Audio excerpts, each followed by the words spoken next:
My poor little children one day live in a nation where they will not be judged by the color of their skin, but by the content of their character. I have a dream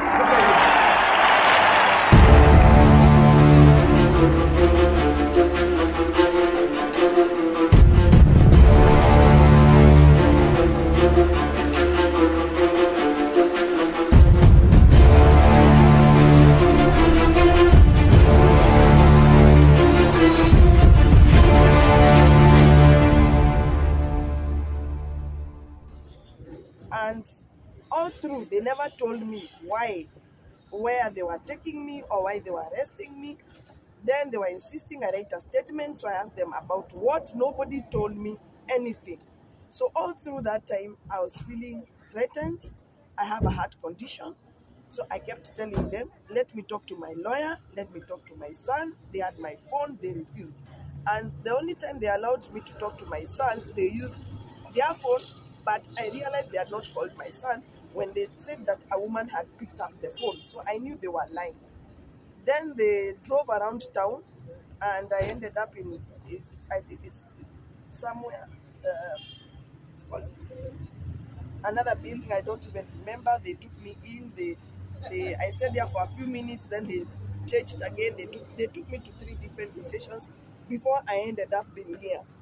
But my question was, I asked them, if I have done anything wrong, why don't you just tell me? I come to the police station, I write my statement, I'm seeking medical treatment. They refused. And they told me, utaenda, upende, usipende. Actually, I felt I was being abducted because that was my fear. That is what I felt. Because I do not know why I was arrested. To me, it's not arresting, to me, it's abduction. Because I had gone for treatment. So could they not wait for me to finish my treatment?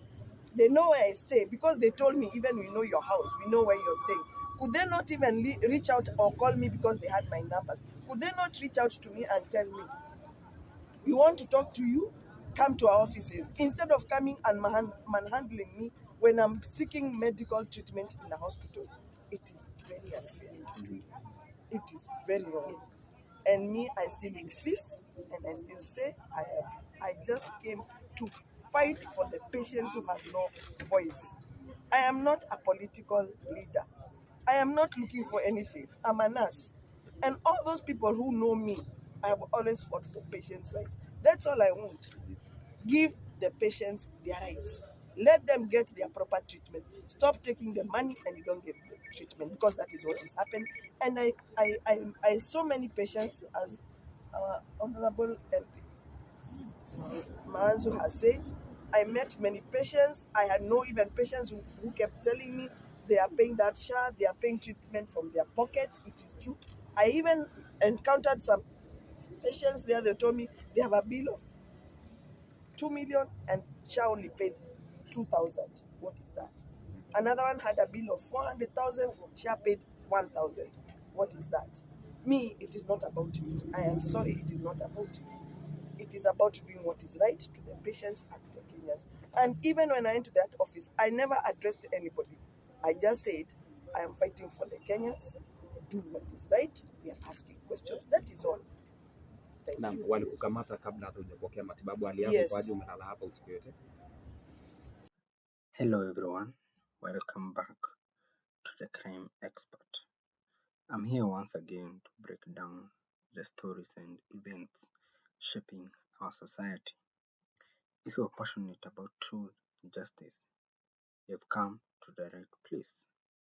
Today, we are discussing the troubling arrest of one Grace Mulei, the brave Kenyan woman who stormed into the CS boardroom to raise her grievances about Shah being non-operational for hours.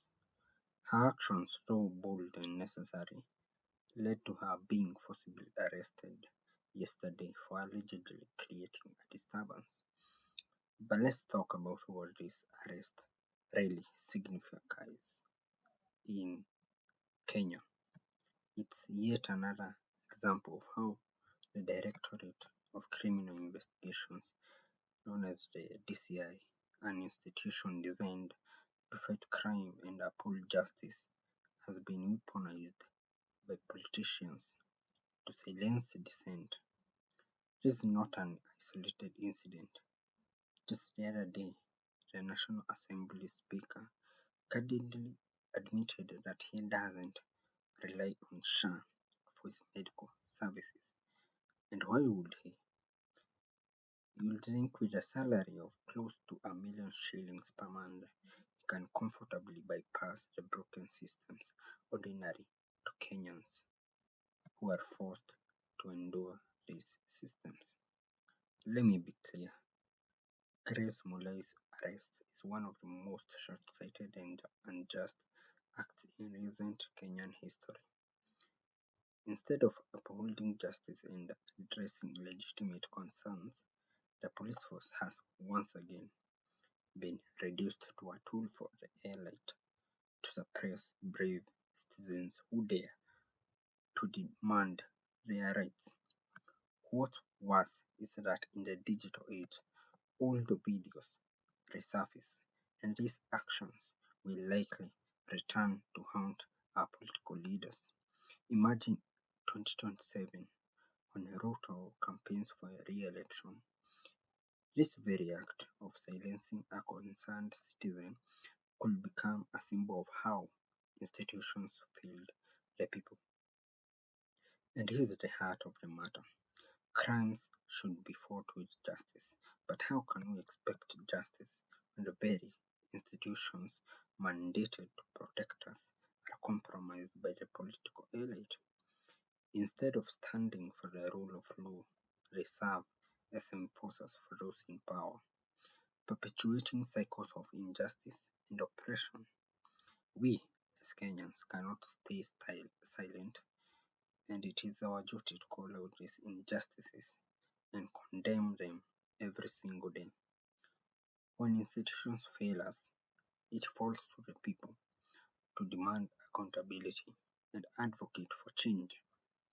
It's also disheartening and discouraging to see some government-aligned bloggers defending these heinous acts, motivated by little more than their paycheck. This is the reality we live in, a system where integrity is sacrificed for financial gain. To end this video, I'll leave you with two powerful clips of Martin Luther King Jr. These moments from his fight for equality and justice in the United States should serve as a mirror for us all. His advocacy against oppression and his unwavering commitment to justice remain timeless. Let's reflect on his actions and draw inspiration to fight the injustices we face here in Kenya. Thank you for watching. Don't forget to like, comment and subscribe to the Crime Expert for more deep dives into the stories that matter the most. We say to America is be true to what you said on paper.